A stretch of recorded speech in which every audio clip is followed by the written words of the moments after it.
ஸ்ரீ நாராயணியத்தில் தசகம் 4ல் 4வது ஸ்லோகம்.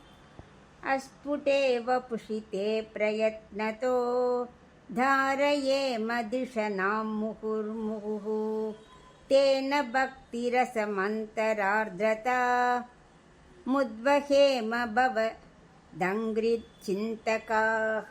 இப்போ இதுக்குள்ள அர்த்தம் பார்க்கலாம். இந்த ஸ்லோகத்தில் மனசை அடக்கிறதை பற்றி சொல்கிறார். குருவாயூரப்பா, ஆரம்ப நிலையில் உன் திருமேனியை கண்ணை மூடிட்டு அமர்ந்தாக்க தெளிவாக தெரியறதில்ல. ஆனால் நன்னா முயற்சி செஞ்சு மனதை மீண்டும் மீண்டும் நிலை நிறுத்தினாக்க மனதை அப்படியே அடங்க ஆரம்பிச்சிடுறது. அப்படி அடக்குவதன் மூலம் பக்தி இன்பத்தில் அப்படியே மனமே உருக தொடங்கி விடுகிறது. இவ்வாறு மனம் உருகும் நிலையை உன் திருவடிகளை சிந்தித்து கொண்டே இருப்பதால் விரைவில் என்ன ஆறுது? பக்தி ரசம் பெருகி மனம் உருகுகிறது. இதுதான் மனதை கஷ்டப்பட்டு அடக்குவது.